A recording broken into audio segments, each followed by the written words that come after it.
Pai, do Filho e do Espírito Santo. Vinde, Espírito Santo, enchei os corações dos vossos fiéis e acendei neles o fogo do vosso amor. Enviai o vosso Espírito e tudo será criado e renovareis a face da terra. Oremos. Ó Deus, que instruíste os corações dos vossos fiéis, luz do Espírito Santo, fazei que apreciemos retamente todas as coisas, segundo o mesmo Espírito, e gozemos sempre da sua consolação. Por Cristo Senhor nosso. Nossa Senhora de Fátima. Muito bem, hoje começamos a partir do número 1612, do Catecismo, o casamento no Senhor. A aliança nupcial entre Deus e o povo de Israel é a preparação da nova e eterna aliança. Então, Deus sempre foi fiel e nunca abandonou o seu povo, apesar do seu povo nem sempre ter sido fiel, nem sempre ter sido obediente. Deus, e é verdade que aquilo que diz o livro do Apocalipse, se uniu, de certa maneira, com toda a humanidade. Ele salva toda a humanidade. Ali estão as núpcias do Cordeiro. E o primeiro sinal do matrimônio que a gente encontra no Novo Testamento é esse primeiro milagre de Nosso Senhor. Acontece nas bodas de Caná. E o que acontece é que, por um pedido da sua mãe, aí obedece o quarto mandamento, honrar pai e mãe. Obedecendo a esse quarto mandamento, Nosso Senhor vê a necessidade daquele casal. E o que faz é transformar a água em vinho. Então o casamento é uma realidade boa do anúncio de Nosso Senhor. E ele está a favor daquilo que é o matrimônio. O casamento será, portanto, um sinal eficaz da presença de Cristo no meio do mundo. Na união matrimonial do homem e da mulher, essa união é indissolúvel. E por que ela é indissolúvel? Aquilo que Nosso Senhor disse no Evangelho.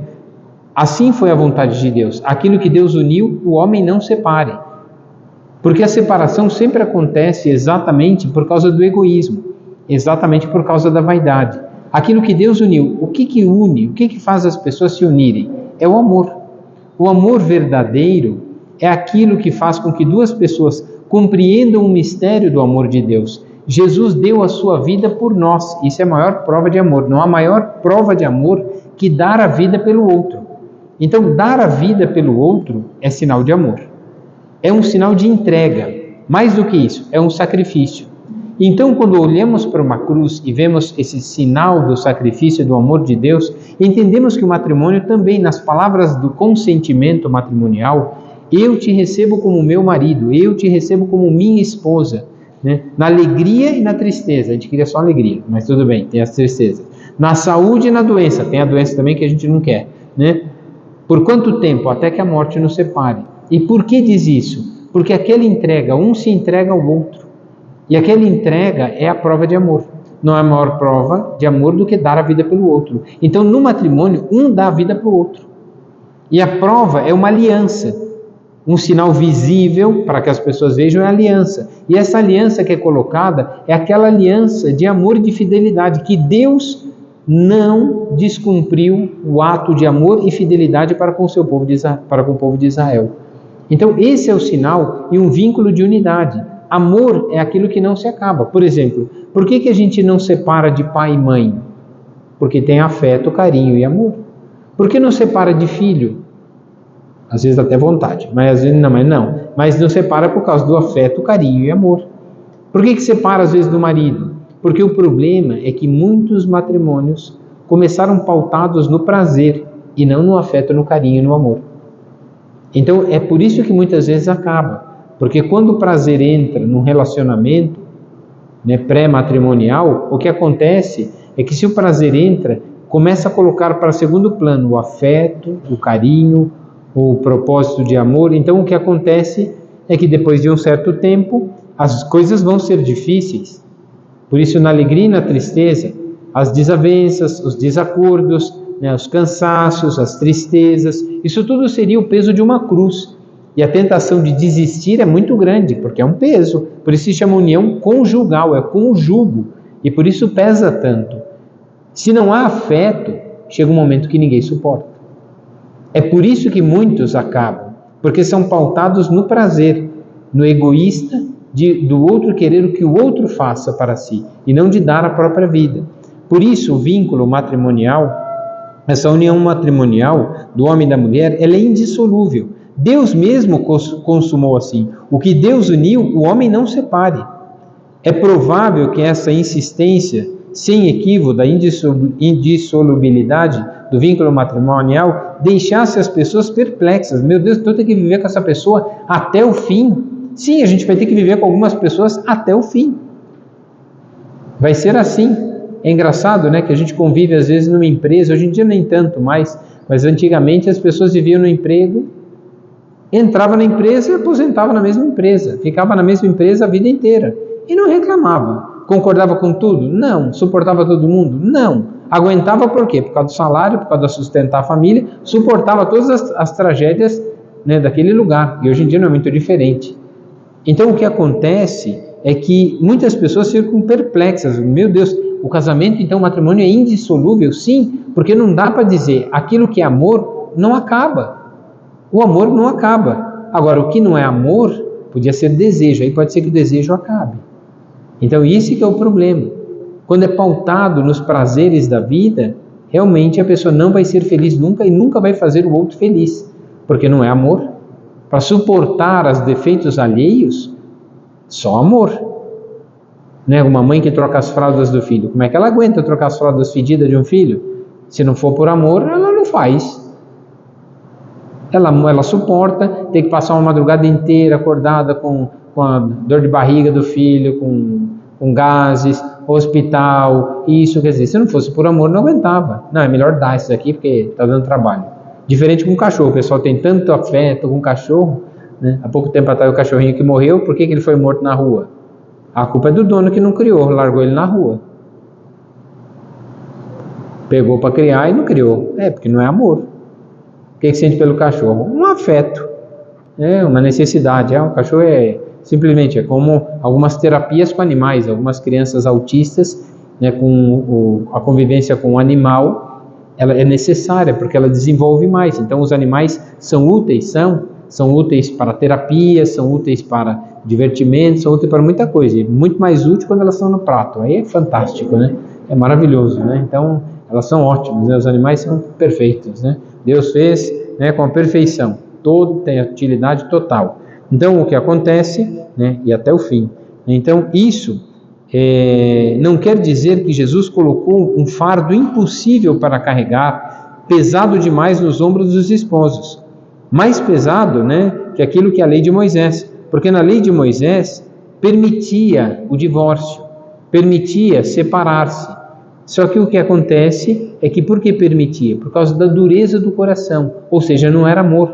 Quantos matrimônios aconteciam por promessas e vínculos familiares?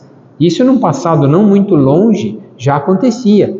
As pessoas queriam que os filhos casassem, então meio que arrumavam um jeito das pessoas se conhecerem e de certa forma casar. Então de certa forma era um meio, né? Então isso acontece, sim. Então quando Moisés permitiu a certidão de divórcio, foi exatamente nesse sentido, né? Então o que acontece é que quando ouvimos, né, Cristo renunciando a si mesmo, né, quer que aqueles que o seguem, né, tomando cada um a sua cruz, que os esposos poderão compreender o sentido original do casamento e vivê-lo com a ajuda de Cristo, porque sem Cristo como modelo, ninguém suporta o matrimônio. Até a vida presente é difícil. Quem que quer ficar doente, internado no hospital? Quem quer ir para um asilo no fim da vida? Né? Quem quer, né, sofrer alguma coisa? Ninguém. Mas isso pode acontecer com qualquer um? Pode. Eu não queria voltar a usar fralda de novo, mas já pensou que tragédia? Ter que voltar a usar fralda, né? Ter que babar de novo tudo, porque não está nem conseguindo nem andar, nem fazer nada. Quer dizer, tomara que a gente não morra assim, mas e se tiver que morrer assim? Quem que quer piorar? Ninguém. Por isso, se não for por amor a Cristo, as pessoas serão um estorvo na nossa vida.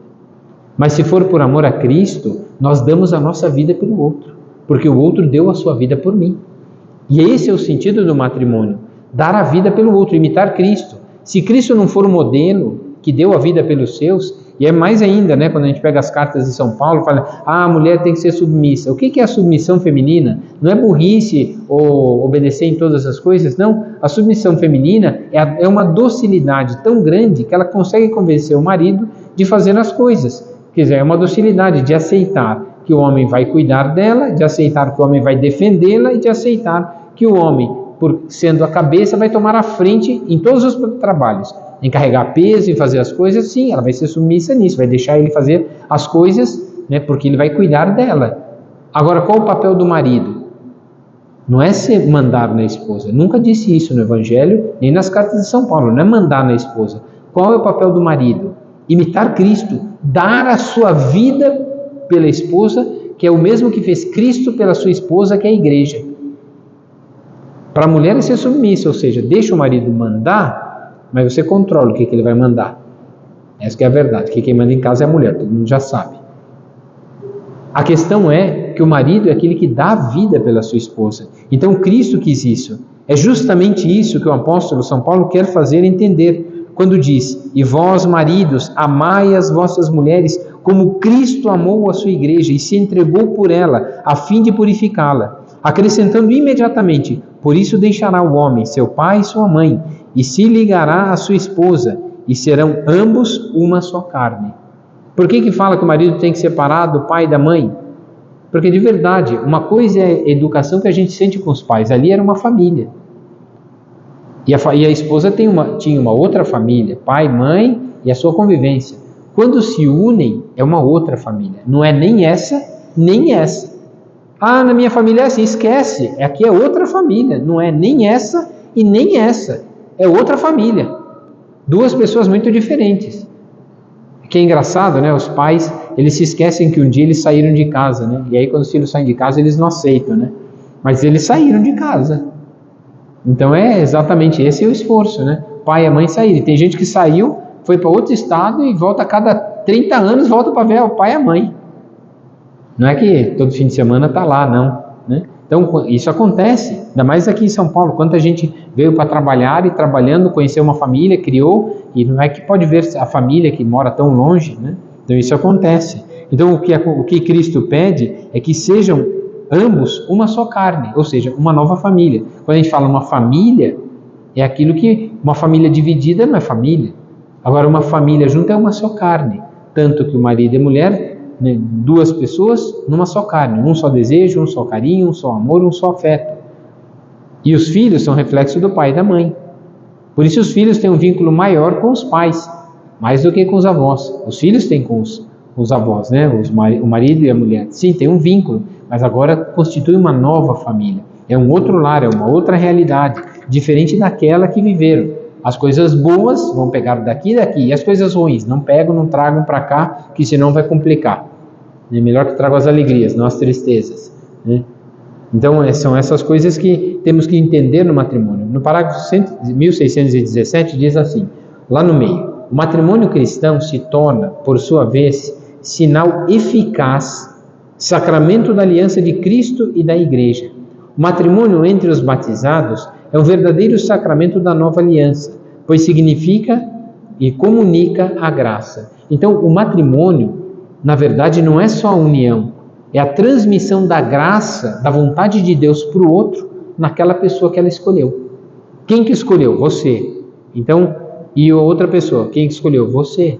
Então você não pode se enganar. A gente escolhe faculdade, a gente escolhe profissão e não se engana. Escolhe até time, né? Tem até a musiquinha do doutor, eu não me engano, no meu coração é corintiano. Escolher um time né? Vai para o resto da vida com aquele time. Ainda que o time seja uma porcaria, ainda que ele esteja bem, né? Não só o Corinthians, São Paulo e outros Santos, né? O Palmeiras está bem, né? Então, mas o resto tá muito mal, né? Então, o que acontece é que quando escolhemos uma coisa, e se escolhemos perante Deus, por isso o matrimônio, né, celebrado na igreja, ele tem esse vínculo de unidade com Deus. O que Deus quer de você? Que você dê a sua vida ali naquele lar. Então esse é o sentido do matrimônio. O sentido do matrimônio, mais do que os prazeres, os desejos, o afeto, o carinho, a graça, mais do que tudo isso, é uma entrega, é uma configuração a Cristo. E Cristo que por amor, deu a sua vida. Existe, né, a questão da virgindade por causa do reino de Deus, que é a vida religiosa, né?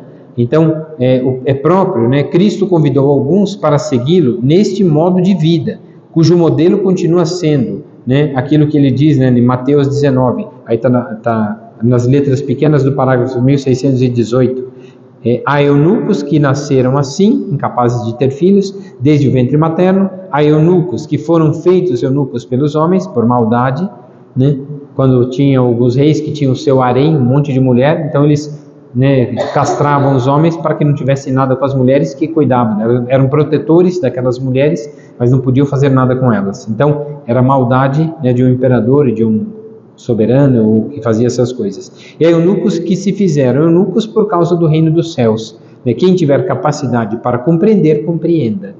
Então o que acontece é que até antes do casamento todos viviam ou deveriam viver a castidade. É diferente entre castidade, virgindade, né, e continência.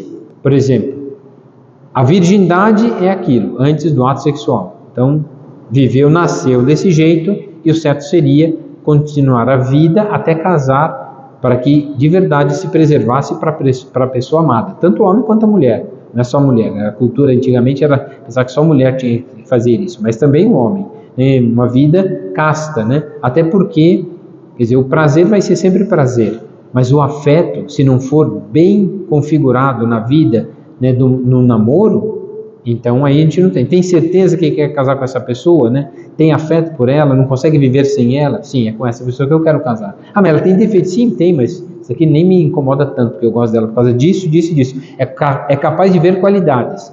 O único problema é que depois de uns anos, se não toma cuidado, só vê defeitos e não vê mais qualidades. E esse é um problema. Aí, em vez de casar nas alegrias, só lembra das tristezas, né? Meio que um coração ingrato, porque esqueceu de tudo que fez um pelo outro desde o começo. Ah, mas no começo teve decepções. Sim, a gente também apanhou da nossa mãe, do nosso pai, né? Sofreu um monte de coisa e continuou a vida.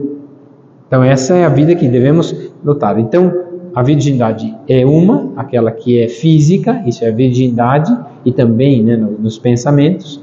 A castidade, que deve ser vivida também por todos, ou seja, um coração casto. Quer dizer, no namoro as pessoas já se desejam, já se querem muito, mas são castas. Então preserva a virgindade com a castidade. Então a castidade vive também os padres e as freiras, devem viver a castidade. Então devem viver para sempre, como não escolheram, viver como eunucos, né, por amor ao reino dos céus, então em doar a própria vida pelos outros, não por uma pessoa só, mas por todas as pessoas, ou seja, a igreja inteira. Então essa é a doação. E a continência são períodos que o casal vive e que eles têm que viver a continência, quer dizer, no namoro viveram a castidade. Depois do matrimônio é preciso viver a continência. Por exemplo, quando a mulher fica grávida, não é que sempre pode ter, né, o ato sexual. Depois que a mulher pariu, a criança nasceu, 40 dias de resguardo. Então nesses 40 dias, também normalmente por amor, vive-se a continência, exatamente por causa da recuperação do parto da mulher e de todas as coisas. Pode-se viver até um tempo a mais por amor. Claro que vai custar, claro, custava quando namorava, já desejava a pessoa amada e não podia. Então agora, mesmo no matrimônio, é preciso viver também a castidade. Vai fazer uma viagem, vai fazer a viagem com os filhos e vai dormir 3 dias no mesmo quarto, todas as crianças, o pai e a mãe. Então, vai ter que viver a continência naqueles 3 dias, porque as crianças não estão tudo no mesmo quarto. Então, quer dizer, vai viver a continência. Então, são períodos que vive. E depois, de acordo matrimonial, também a continência se vive. Quantas vezes pode ter relação durante a semana, durante o mês, durante o ano? Sim, pode combinar. Pode ser combinado, pode não ser combinado. Pode viver a continência nesse período? Pode, por respeito, às vezes por doença, às vezes por dificuldades, por muitas coisas, às vezes até por viagem. Estão casados, mas o marido tem que ficar de segunda a sexta trabalhando num lugar que é muito longe e não dá para voltar todo dia. Então, infelizmente, vai ter que viver na marra, a continência de segunda a sexta-feira. Então, se isso vai ser vivido. Então, uma coisa é a virgindade, outra coisa é a castidade e a outra coisa é a continência. Então, esses 3 períodos são períodos de respeito, amor e carinho pela outra pessoa. E o prazer se tem, por quê? Porque desde o começo houve desejo, afeto, carinho, amor, né? E o desejo leva. Tanto é que São Paulo vai dizer nas suas cartas: se ardem em desejos, que se casem. Você não faz besteira antes, não. Se ardem em desejos, que se casem. Mas é verdade que tem que ter o afeto, porque se não houver afeto, não adianta ter só desejo. Por isso tem que sempre viver bem. E vivendo cada uma dessas etapas, e a igreja propõe exatamente isso. A igreja parece que é carrasca, parece que quer inibir aquilo que é próprio da natureza humana. Não, a igreja nunca quis fazer isso. A igreja quis preservar as pessoas das mentiras e dos enganos da tentação do demônio. Porque desejando a pessoa amada, mas sem o matrimônio, ela ainda não é sua. Então não pode tê-la. Então isso é saber esperar até o tempo certo, em que as famílias concordam e os dois se unem. Isso daqui também é o respeito.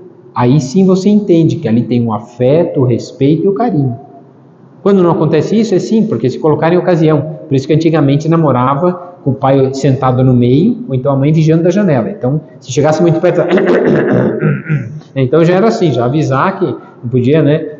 Tanto é que a gente vê aqueles filmes, né, antigos, que vai no cinema, o rapaz é assim com a mão para tentar pôr a mão no ombro da moça e já fica. Pode ser que goste, pode ser que não goste, pode ser que vai ser, sim, porque está lembrando dos pais, está lembrando da castidade, está lembrando da virgindade, está lembrando daquilo que é um projeto de Deus e está testando a outra pessoa. Você é capaz de me esperar até o matrimônio? Então me ama. Você não é capaz de me esperar até o matrimônio? Então só me deseja.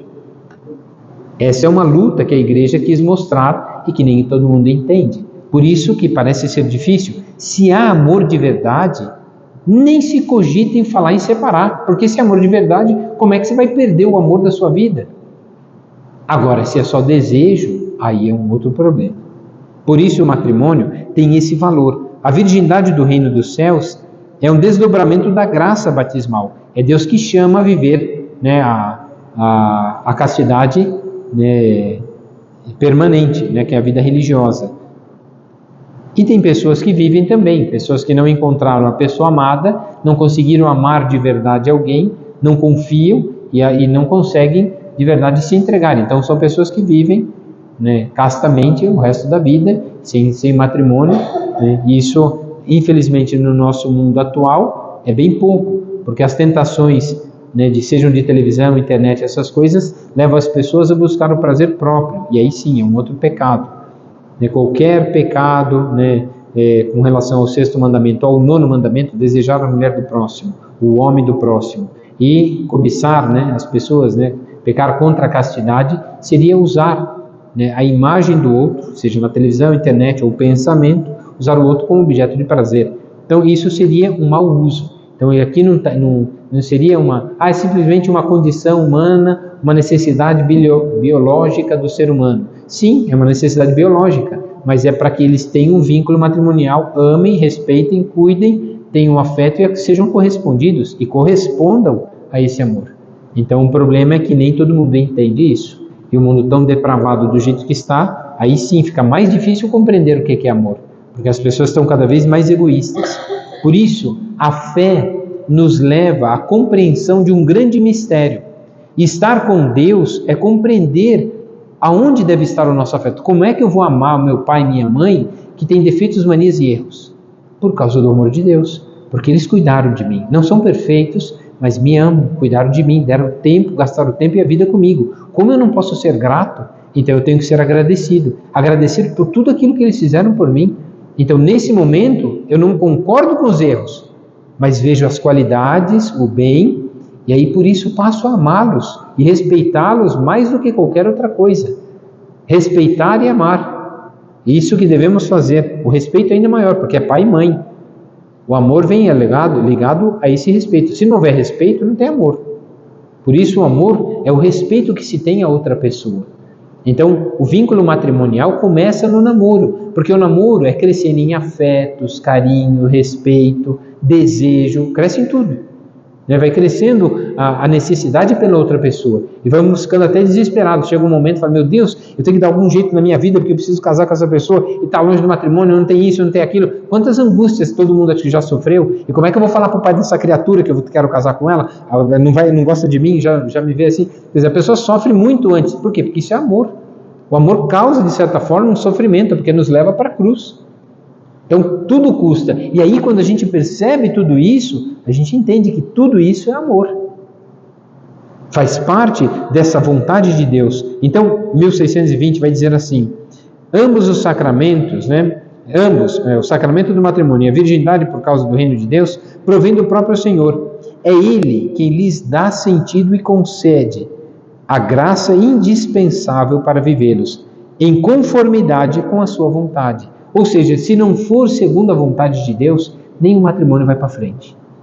Se não for segundo a medida da doação de Cristo, dando a sua própria vida, ninguém se aguenta, ninguém se suporta. Por isso, no parágrafo 1621 diz assim: no rito latino, o matrimônio entre dois fiéis católicos normalmente ocorre dentro da Santa Missa. Aqui está até dizendo no matrimônio, mas é lógico que tem em vista do vínculo de todos os sacramentos com o mistério pascal de Cristo. Na Eucaristia se realiza a memória da nova aliança. Por isso que quando não é dentro da missa, tem a comunhão. Por que tem a comunhão? Porque o matrimônio está vinculado à união com Deus. Os dois receberam Deus. Como é que agora podem se maltratar se no coração do outro que habita a minha pessoa, habita também Deus? Seria uma loucura fazer mal para a pessoa que recebe Deus. Por isso as pessoas não se dão conta do verdadeiro valor do matrimônio.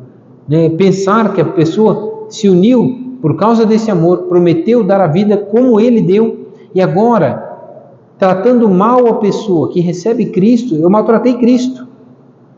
E pior, fiz mal para o meu corpo, porque ela é membro do meu corpo, uma só carne, um só coração. Fazer mal para a pessoa é um mal. Mas por que a gente faz mal? Porque a gente não concorda com isso. Porque eu não gostei daquilo. Mas por que você não gostou? É egoísmo. Você obedece patrão, sinal de trânsito, imposto, governo e não reclama. Se reclamar, está demitido. Ou então tem multa. Reclama com os outros para ver para onde você vai.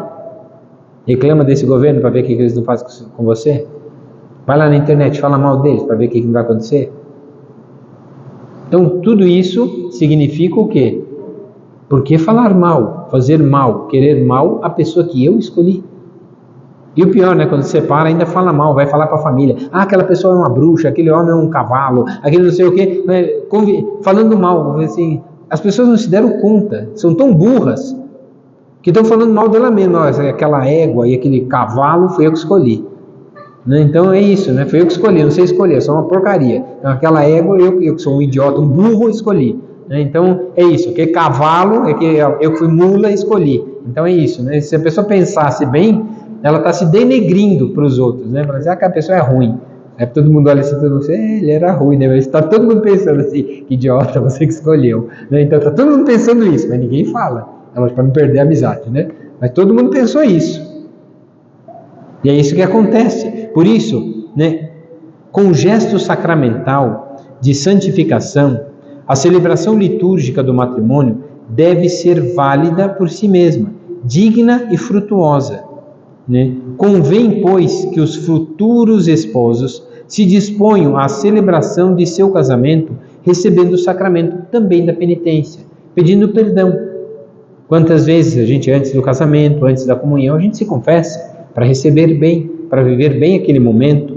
Então, a igreja considera que são os esposos os ministros da graça. Já na igreja oriental, o ministro final é o padre, porque ele coroa, tem uma coroa que é colocada na cabeça do noivo e da noiva, uma coroa de flores, É como se fosse assim, quem dá o matrimônio é a igreja, mas para a igreja, no nosso rito ocidental, o matrimônio é conferido um pelo outro. Quem são, por exemplo, quem é o ministro da Eucaristia? É o padre. Quem é o ministro do batismo? É o padre ou o diácono. Quem é o ministro do matrimônio? O marido e a mulher. Não é o padre é só assistente. Ele fala tudo que tem que falar, mas quem que se casa? Os dois. Quem são os ministros do matrimônio? O marido e a mulher. Por isso os dois falam, eu te recebo como meu esposo, eu te recebo como minha esposa. Na alegria e na tristeza, na saúde e na doença, recebe-se essa aliança em sinal do meu amor e da minha fidelidade. Em nome do Pai, do Filho e do Espírito Santo. Fala a mesma coisa, recebe essa aliança. Eu coloco em suas mãos a aliança do meu amor. E está em tuas mãos o meu amor. E se esse amor morrer, a culpa é sua, porque não cuidou. Então essa é a luta que tem que todo mundo entender.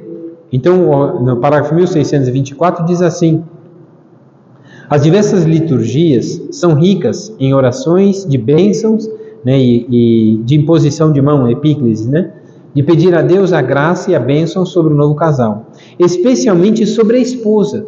É engraçado que no matrimônio, qual é a entrada mais solene? Da mulher. Qual é a bênção principal do matrimônio? Para a mulher. Depois diz que a igreja é machista. Quem tem mais bênçãos na igreja? A mulher. Quem que tem que morrer pela mulher? É o homem. Não está dizendo que a mulher tem que morrer pelo marido, não. Agora o marido tem que morrer pela esposa. Está aqui o projeto divino. No lar de Nazaré, quem que era o mais importante? Jesus, que era Deus. Depois, Nossa Senhora, que era cheia de graça. Mas quem que cuidava da família? São José, ele era o maior? Não, era o pior. Quem que é o homem? É o pior. Quem que vai para a guerra para morrer? É o homem. Quem tem que trabalhar para sustentar a família? É o homem. Ah, não, hoje em dia as mulheres podem ir. É verdade, só que elas têm jornada dupla, elas enlouquecem. Tem que cuidar de criança, tem que cuidar do marido, tem que cuidar da casa e ainda tem que trabalhar. É quase uma loucura. Não é machismo, mas é verdade. Que eu acho que a injustiça é fazer com que as mulheres trabalhem sem receber salário. Eu acho que as mulheres deveriam receber um salário do governo. As bolsas deveriam ser só para as mulheres casadas e com os filhos. Porque elas precisam, porque trabalham muito. E não trabalham pouco não. A jornada começa da hora que acorda até a hora que dorme. Isso quando não acorda de madrugada. Que eu acho até injusto. Dão bolsa para bandido, o cara te roubou, matou tua família e ainda ganha dinheiro na prisão. A mulher que está criando o futuro presidente, futuro médico, futuro advogado, está se desgastando, dando a vida lá, não tem direito a nada. Bom, no céu vai ter. Porque na igreja, quais são as pessoas que mais têm direito? São as mulheres. Sempre foi. Foi arrancada a costela de quem para Eva vir? Do lado aberto de Cristo nasceu quem? A igreja, sua esposa. Quem é a pessoa mais importante? A mulher. Não tem jeito, sempre foi. Tanto é que a perfeição é o homem veio do barro. E a mulher? Do homem. O homem é lama, a mulher não, né? Então a mulher veio do humano, já é do humano, né? Então, de verdade. Então o que acontece, até na própria criação vai dizer. Então por isso, né, que a mulher ela tem muita resistência e exatamente para suportar as dificuldades da vida presente, mas ela tem muita ternura para que a resistência não vire, né, não vire raiva, ódio, rancor e mágoa. E o homem tem força, mas não tem a delicadeza, a ternura da mulher. Até porque, por isso que ele aguenta ficar com as crianças só um pouquinho. Aí depois chega um limite, assim, chega um limite que já ultrapassou. Aí a criança começa a fazer aqui, já tá catando no braço, fazendo assim já, né? Então as mulheres não, ainda vão aguentando, elas vão suportando. Por quê? Porque tem ternura, tem afeto, tem carinho. É bem diferente, né? O afeto das mulheres, né? Então, por isso, são tão diferentes e um completa o outro. Mas é verdade que o principal, a bênção principal é para a mulher. Que adorne esse lar com a ternura das santas mulheres exaltadas na Sagrada Escritura. Então, é exatamente a bênção, né, principal é para as mulheres, né, para a esposa. Na epíclise desse sacramento, os esposos recebem o Espírito Santo como comunhão de amor de Cristo e da Igreja. É Ele o selo da sua aliança, a fonte que incessantemente oferece seu amor e a força em que se renovará a fidelidade dos esposos. Quem é o Espírito Santo? Aquele que é a fonte do amor e a força que renova esse amor. É por isso que tem que pedir: vinde Espírito Santo, enchei os corações dos vossos fiéis com a luz do Espírito Santo. Então aí o que acontece é que o consentimento matrimonial 1625, o que acontece é que esse consentimento é consentir sobre o outro, né? E a pessoa está livre para receber. Eu te recebo. Então ela está livre, é um consentimento. Ela não sofre constrangimento, ninguém forçou ela a casar. É engraçado, às vezes, quando eu faço juramento, né? Você, nas perguntas que vem hoje em dia, tem assim: você se sente constrangido, forçado, obrigado, impelido a casar com essa pessoa? A pessoa assim, não, né? Caso de livre e espontânea vontade, né? Mais ou menos, né? O amor forçou casar com essa pessoa, né? E você nem sabe por quê, mas você está forçado, o amor te forçou a casar com ela, mas foi o seu amor que te forçou a casar com ela. Não foi nenhuma pessoa, né? Não foi o pai com a espingarda, né? Ou uma gravidez indesejada, que passa a ser desejada, porque se foi, então foi desejada. Então acontece que não sofre constrangimento, né? Não ser impelido por uma lei natural ou eclesiástica, não foi impelido, faz por livre e espontânea vontade.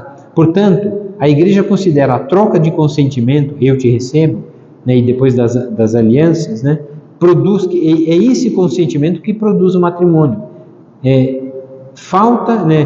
Se faltar o consentimento, não há matrimônio. Por exemplo, uma pessoa que casa embriagada, pode ser que ela tenha consciência, pode ser que não. Ou uma pessoa, por exemplo, quando faz o juramento, né, esse consentimento, prometes fidelidade um ao outro por toda a vida que prometeis? Sim. Né? Promete receber os filhos que Deus os enviava e educá-los na lei de Cristo? Sim, essa é a resposta. E diz para um e para o outro, que o consentimento começa ali, nessas promessas, né? Então, sim, sim, sim, sim. Então diz assim, teve uma vez, comigo não aconteceu, mas com um padre amigo, falou assim: prometes fidelidade, amor e fidelidade um ao outro por toda a vida que prometeis? Aí o rapaz falou assim, Falou assim, é o quê? É sim ou é não? Eu falei assim, Falei assim, não, você não quer casar, então a gente para aqui o casamento agora. Não, sim. Quer dizer, aí foi constrangido pelo medo do escândalo, então quer dizer, a gente não sabe. Então realmente a pessoa já, ou estava brincando com o matrimônio, né? A pessoa às vezes não leva a sério aquilo que está fazendo, faz brincadeiras e outras coisas mais, né? Então isso, infelizmente, pode ser que anule, porque não há um consentimento verdadeiro, há um constrangimento de não dar escândalo, de não fazer alguma coisa. Então antigamente, quando a pessoa tomava a decisão de não casar, na última hora tinha medo, o que ia fazer? Sumia, né? Não aparecia na igreja, o escândalo era pior, né? E não aparecia, deixava outra lá, pronta, esperando, né, para o matrimônio, né? Então acontecia isso, né? A mulher não vinha, ou o homem nem aparecia, né? Então era uma tragédia, né? Então isso fazia muito mal para a família, para a pessoa. Então isso era falta de consentimento. Então o consentimento consiste num ato humano pelo qual os cônjuges se doam e se recebem mutuamente. Eu te recebo com minha esposa e te recebo por meu marido, né? E se tornem uma só carne. Esse consentimento, 1628, diz assim: deve ser um ato da vontade de cada um dos contraentes, livre de violência e de medo grave, de medo grave externo. Nenhum poder humano pode suprir o consentimento. Se faltar a esta liberdade, o casamento será inválido. Já aconteceu de eu escrever num matrimônio que eu fiz o casamento, mas a noiva estava com um olhar tão longe, você vê que ela estava ali desacorçoada, né? Não estava feliz. Então eu tive que colocar, né? A noiva casou, disse sim nos consentimentos, disse todas as fórmulas, mas não havia alegria, nem um consentimento externo que manifestasse uma verdadeira alegria. Eu tive que colocar isso no matrimônio. Pode ser que ele tenha sido inválido, porque eu estava fazendo porque a pessoa acostumou a viver com aquela e não sabia como terminar. Então foi até o fim e não sabia. Isso que se escreve, por exemplo, quando a pessoa casa embriagada. Então eu falei assim, a pessoa disse o consentimento perfeitamente, tem uma página assim, tem 5 linhas lá no final do processo matrimonial que o padre assina, né? Então o padre assina, o noivo, não, que já não é mais noivo, o marido, a esposa e 2 testemunhas, 5 pessoas pelo menos, pode assinar mais pessoas. 5 pessoas assinam o processo matrimonial no dia do matrimônio, 5 pessoas. Logo no fim, quando aconteceu tudo, já assina, né? Então aquele momento de assinar. Então quando assinou, está tudo assinado. Só que quando o padre vai para a sacristia, não terminou ainda. Aí lá na sacristia ele vai dizer, o noivo estava embriagado, a noiva não viveu com alegria, né? Nesse matrimônio, o sentido era mais um movimento social do que religioso e espiritual. Então, às vezes a gente pode colocar uma coisa assim, quer dizer, você sentiu uma coisa assim, um clima meio mau naquilo, né? Você não sentia o desejo de entregar-se, ou seja, uma maturidade para assumir tudo aquilo que estava dizendo. Então isso pode acontecer. Então o casamento é inválido quando percebe-se alguma dessas coisas. E outro, o casamento é inválido por outros motivos mais. Tem 9 motivos que tornam um casamento inválido. A mentira anterior ao matrimônio, casou com mentira, né? Já tinha uma outra família, então o casamento já é inválido. Ou então tinha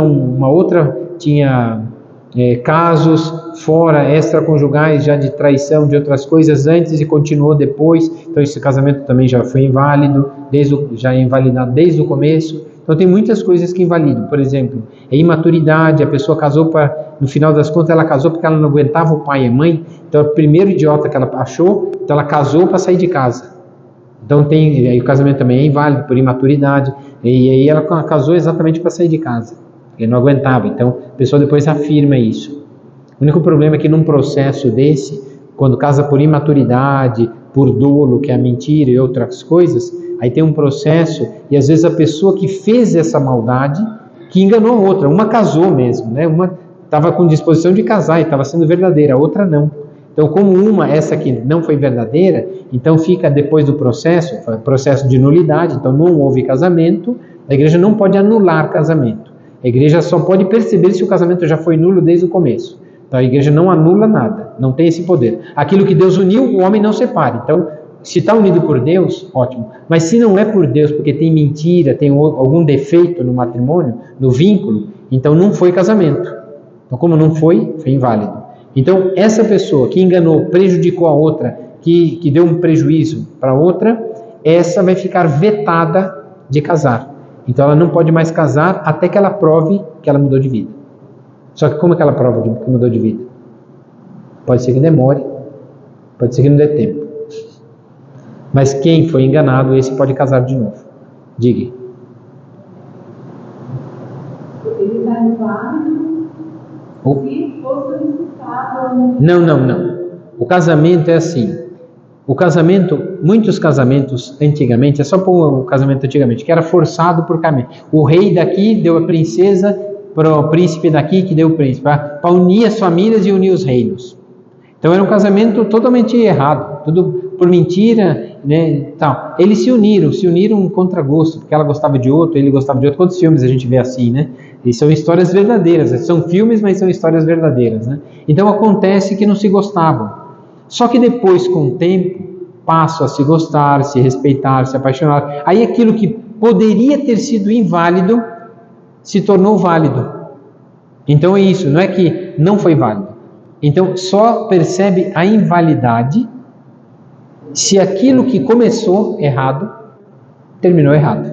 Continuou errado.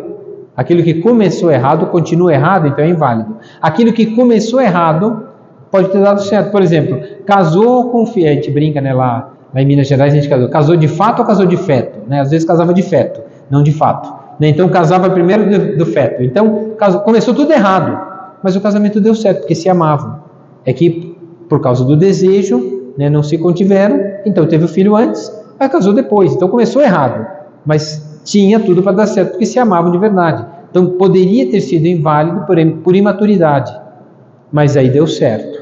Então assim, o casamento é inválido quando ele começa e continua, mas às vezes até começa de uma forma não tão perfeita, que poderia ser causa de invalidade, mas como eles cresceram na maturidade, no amor, no carinho, se entregaram, cresceram no afeto, no carinho, eles ordenaram o casamento que começou mal, ordenaram para o bem. Então isso, o inválido é quando começa errado e continua. Então, o processo de nulidade é isso, é a percepção de que o casamento foi inválido desde o começo, tá bom? A igreja só percebe que foi inválido por causa da história. Por causa da história percebe, por exemplo, a moça casou, foi fiel ao marido até até os 20 anos de matrimônio. Depois largou o marido, foi embora de casa, largou os filhos, não queria saber. Mas o que aconteceu? Ela ficou louca? Não, aí percebe que ela saiu de casa, casou só para sair de casa porque não aguentava o pai e a mãe. Queria ter liberdade, queria fazer da vida dela, ela queria mandar na casa. E mandou, o marido era bom, aceitou e foi bem. Só que chegou um momento que ela também, como era mentira, ela se casou para sair de casa, nunca teve maturidade. Então, no final das contas, saiu, foi embora. Eu tenho uma dúvida ainda. Quando a questão de não poder ter filho... Uma coisa é assim, quando a pessoa sabe que ela fez uma cirurgia antes do matrimônio, para torná-la infértil. Quando ela sabe que tem uma doença e ela sabe da sua infertilidade e esconde isso no matrimônio, porque ele promete receber os filhos que Deus nos enviar e educá-los na fé, prometo. Só que ele está mentindo. Então começou com mentira e não pode, foi nulo. Foi nulo desde o começo. Então toda mentira leva à nulidade. Porque depois vai enganando. É uma mentira o casamento inteiro. Vai empurrando uma mentira. Então é isso, o casamento é inválido quando tem imaturidade, o dolo, que é a mentira, quando tem outros tipos de mentira também, né? Tem várias outras coisas. Por exemplo, o casamento também seria inválido quando eles mentem que são parentes, são primos de primeiro grau e omitiram isso. Então o casamento também pode ser inválido. Mas em cidades pequenas isso acontece normalmente, mas por isso tem que dizer, porque o problema é que a consanguinidade pode gerar problema nos filhos, né? Então, quer dizer, faltaria caridade com os filhos. Então, isso é uma outra história, né? Então, tem algumas situações que o matrimônio se torna inválido desde o começo por causa de uma falha. Então, não há sinceridade, não há verdade naquilo que se está consentindo. Consente em dar a vida? Sim, então é matrimônio verdadeiro. Não, tem alguma coisa que esse consentimento é falso, mentira, coisa errada, pronto, é nulo. Tá bom? Desde o começo. Mas uma coisa que começou errada pode ser ordenada ao bem. E aí ela pode ser, olha, começamos tudo errado, mas a nossa vida foi boa e agora a gente acertou todas as coisas, aprendeu a se amar, se respeitar, se querer bem. É a história da Bela e a Fera, né? Ficou presa no castelo, prometeu casar, se desse um beijo, tiraria a fera. Então era um vínculo por interesse. Então eu pago, seu pai está com uma dívida e se eu não pagar, então quer dizer, a história da Bela e a Fera é isso daí, é tudo errado. Mas depois começa a ter o afeto, o carinho, e já não vê no outro um monstro, vê no outro uma pessoa cheia de sentimentos. Aí sim, o que começou errado, por interesse, pode dar certo depois. Então existem coisas assim. Também uma historinha, conto de fadas, mas é de verdade. Isso aconteceu em muitos casamentos que eram manipulados, né? Por causa de reinos, por causa de unir reinos, por causa de interesses e outras coisas, né? Bom, continuando aqui.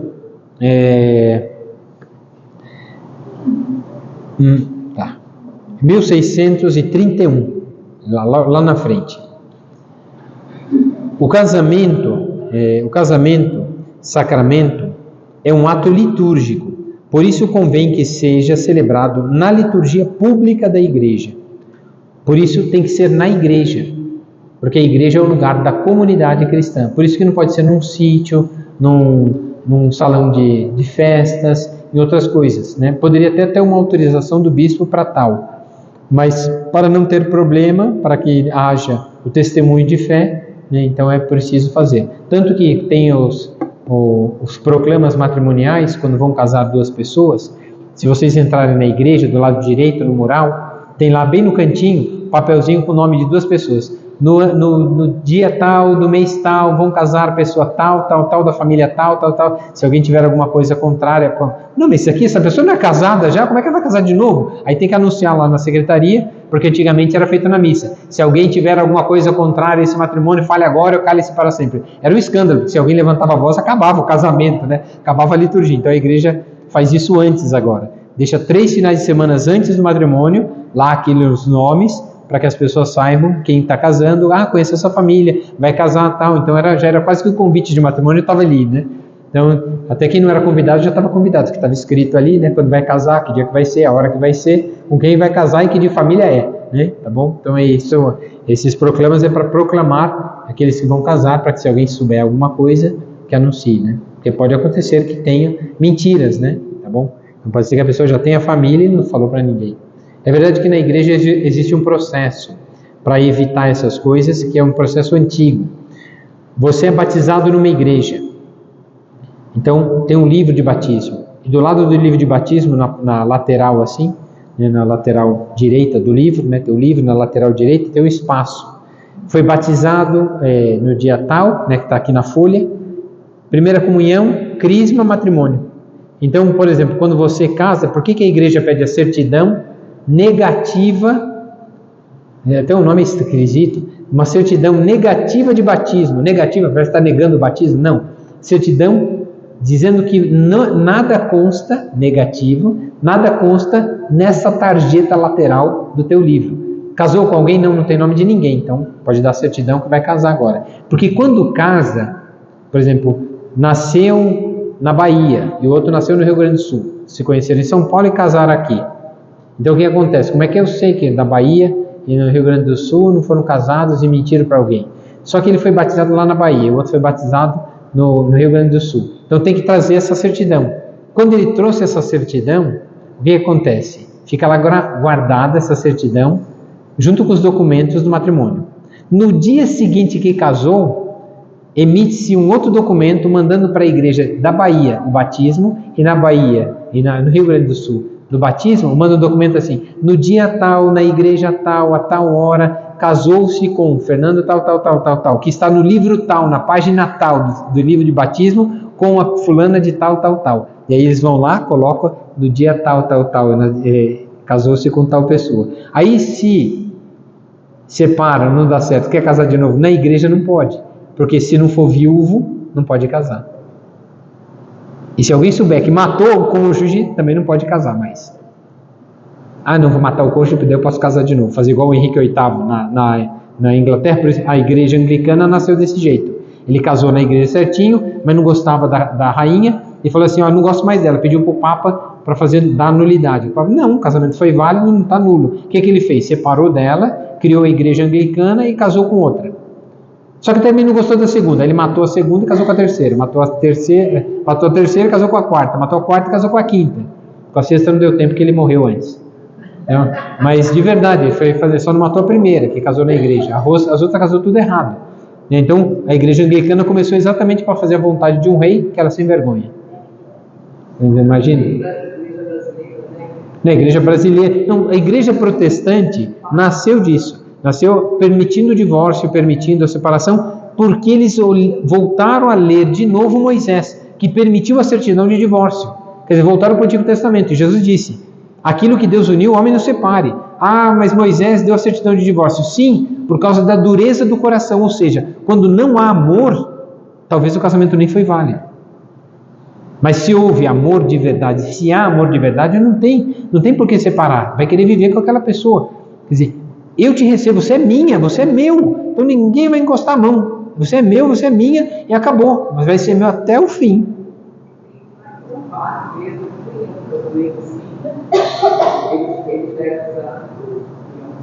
Então, mas isso na igreja anglicana, na igreja presbiteriana, na igreja luterana, pode recasar. Então, quer dizer, no final das contas, como é que você vai confiar numa pessoa que largou outra? Você pode ser a próxima pessoa a ser largada. É igual a história lá do rapaz lá que veio se confessar uma vez comigo. Ele disse: padre, eu queria me confessar, eu sou dono da empresa tal, e eu mandei o gerente da minha loja embora. Eu falei assim: mas isso não é pecado? Ele estava te roubando, estava fazendo alguma coisa errada? Não, ele era bom, melhor funcionário que eu já tive. Pensei comigo: por que mandou embora? É porque ele separou da esposa. Aí pensei comigo: mas o que tem a ver a família dele com ele? Aí ele acabou comigo, né? Ele virou e falou assim: eu só pensei, não falei nada, né? Pensei: o que tem a ver uma coisa com outra, né? A vida pessoal dele e a capacidade dele de administrar, né? Ele deu uma resposta muito simples. Ele falou assim: como é que eu vou confiar num homem que não cuidou nem da própria família? Vai cuidar do meu dinheiro?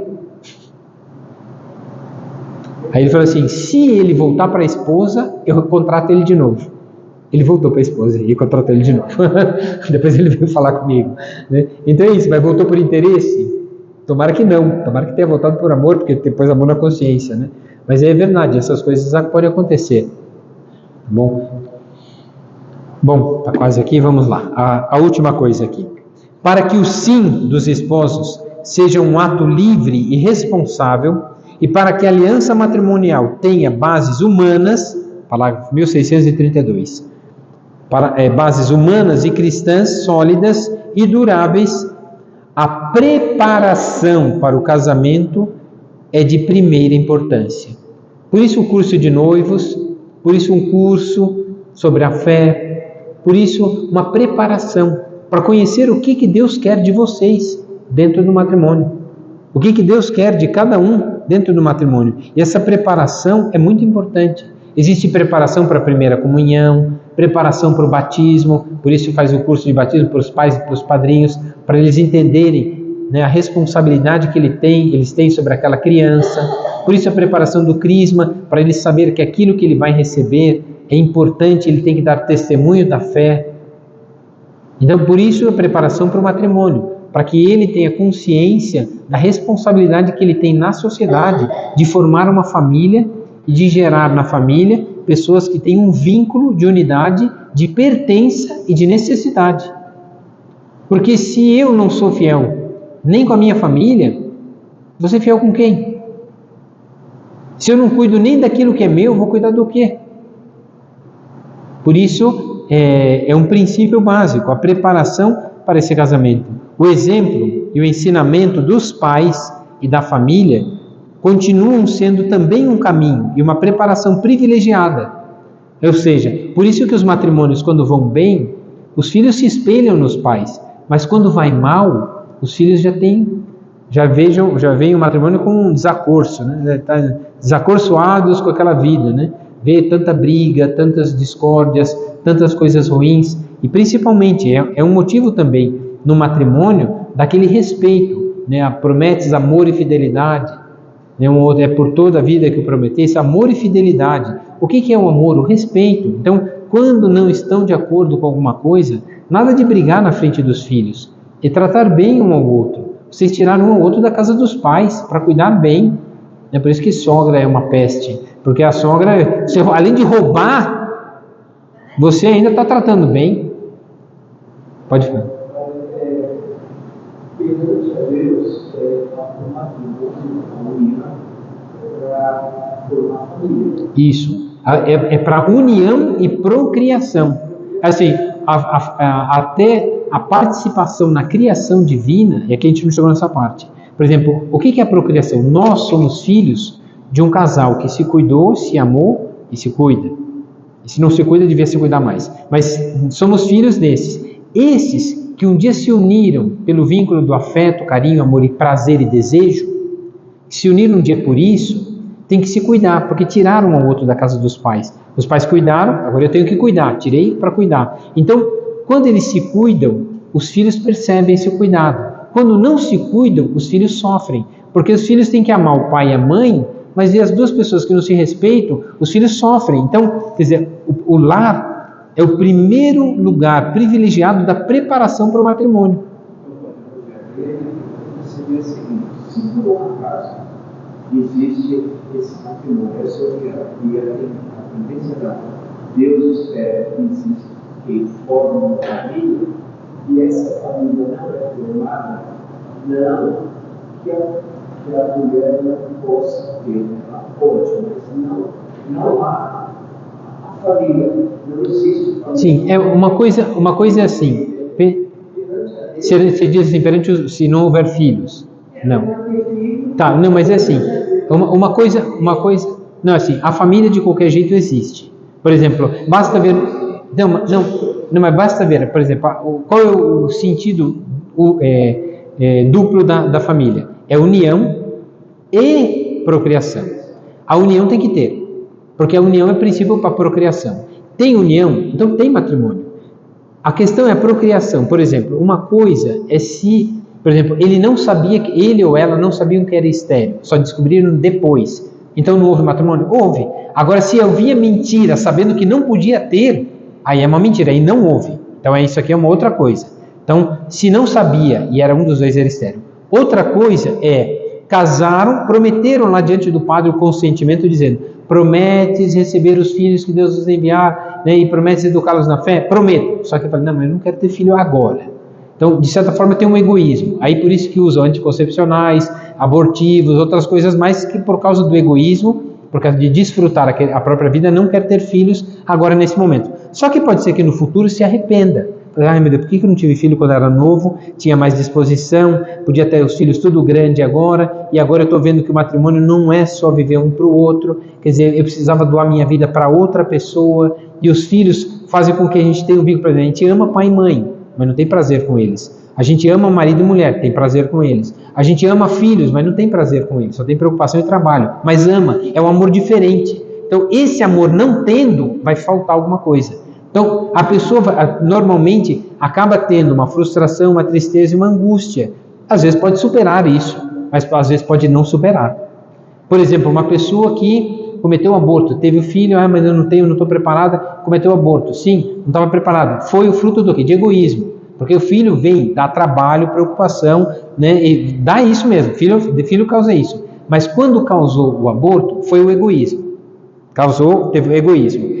Talvez não tivesse a consciência do pecado mortal, talvez não tivesse a consciência da gravidade, mas aconteceu? Aconteceu. Só que depois, no futuro, olhando para trás, a pessoa talvez sofra aquilo que na época não tinha consciência. Por exemplo, a gente faz uma coisa hoje errada, por exemplo, xinga uma pessoa.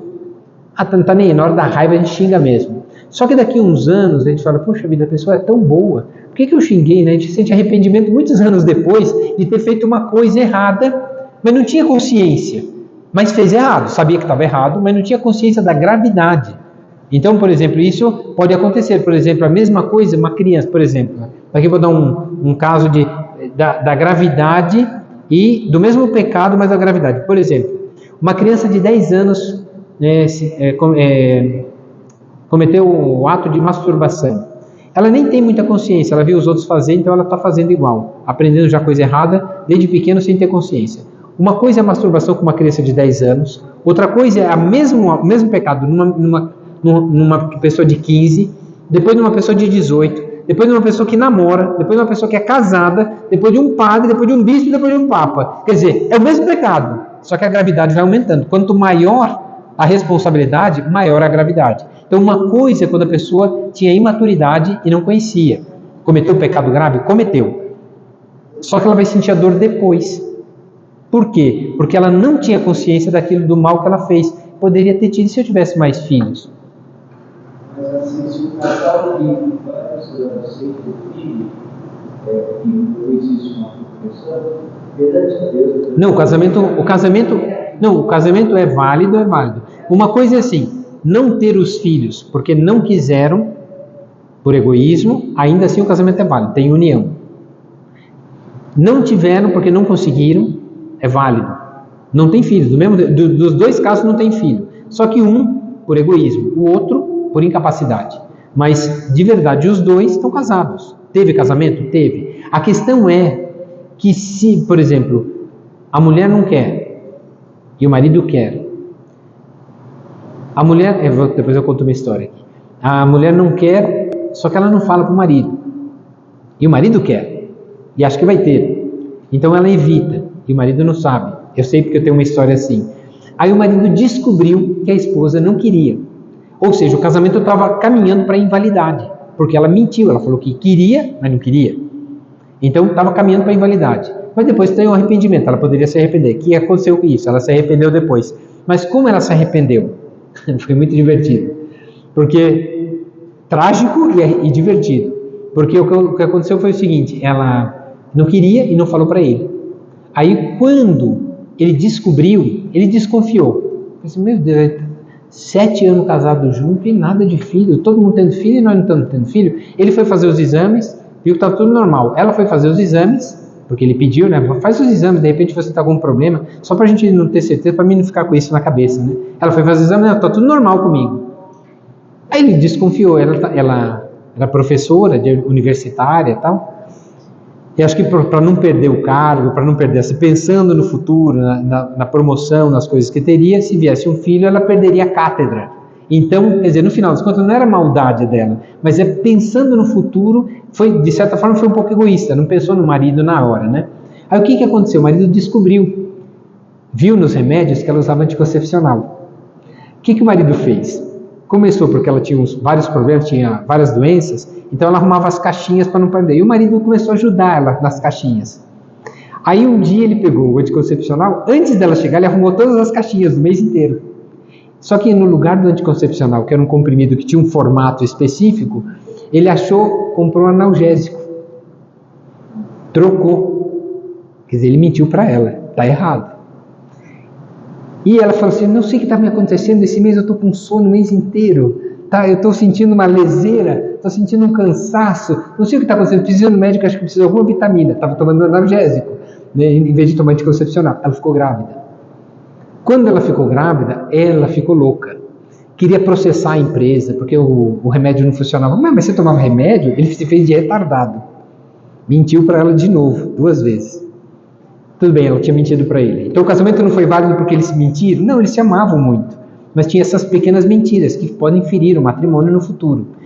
Então o que aconteceu? Quando a menina estava com 10 anos, e ela ficou grávida a segunda vez, porque ele trocou os remédios de novo, ela ficou louca.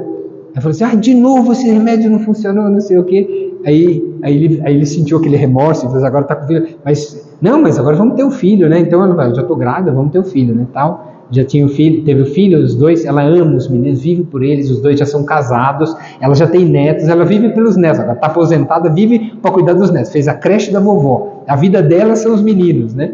Então, está super feliz. Mas quando a menina tinha 10 anos, ela ficou grávida a segunda vez, aí ele falou para ela, falou assim, eu tenho que te contar um segredo, uma coisa que eu menti para você. Ela quase surtou, achou que era traição, quase matou ele. Falei assim, não, calma, senta, deixa eu te explicar. Falei assim, você não queria ter filhos, não é? Falei assim, você estava evitando, né? Você mentiu para mim, não mentiu? Ela ficou meio arrependida, menti. Você não queria nossa filha? Então dá a ela. Não, eu amo minha filha, né? Então dá ela, né? Porque você não queria, né? Sim, mas me arrependi, estou arrependida, eu menti para você e estou arrependida, né? Mas eu pensei no emprego, ela explicou toda a história, eles sentaram e conversaram, por isso que o diálogo é muito bonito, né? E aí ele sentou e falou assim, pois é, eu também tenho que contar agora uma mentira. Aquele mês que você sentiu muito sono, eu troquei o seu anticoncepcional por analgésico. Falei assim, seu idiota, não sei o que, ficou bravo. Você não quer a filha? A gente dá. Falei assim, não. Eu falei assim, você me perdoa porque eu fiz isso com você? Você me perdoa? Mas é porque eu queria tanto ter um filho, eu te amo tanto, eu queria tanto ter um filho. Ela falou assim, tá bom, eu te perdoo. Mas eu vou te matar. Quer dizer, aí já você vê que na verdade era uma raiva, porque ela foi enganada, mas ela também enganou ele.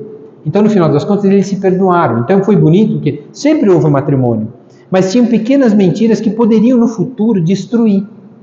Que eu já vi muitos matrimônios assim acabarem por causa disso, né? Por causa de uma mentira, às vezes tão pequena, e às vezes uma coisa por causa do egoísmo. É verdade que ter filho dá trabalho, é preocupação, mas também nós já damos trabalho. E pergunta para os nossos pais, com todos os desgostos que ele tem, se eles queriam jogar a gente no lixo. Tiveram até vontade de vez em quando, na hora da raiva. Mas ninguém foi jogado aqui, né? Agora, quantas crianças já foram jogadas?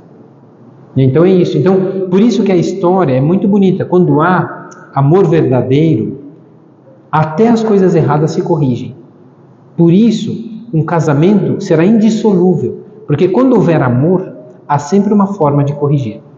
Então isso é o mais bonito, e é isso que é o mais interessante, e é isso que Cristo quer, porque o amor é a capacidade de dar a vida pelo outro, e entender que o outro está dando a vida por você. Então essa é a beleza do matrimônio. Ainda tem muita coisa para falar dele, mas o tempo não deixa mais, eu já passei 6 minutos. Ave Maria, cheia de graça, o Senhor é convosco, bendita sois vós entre as mulheres, e bendito é o fruto do vosso ventre, Jesus.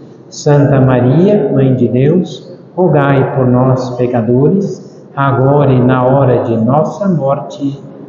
Nossa Senhora de Fátima, o Senhor esteja convosco. Abençoe-vos Deus Todo-Poderoso, Pai, Filho, Espírito Santo.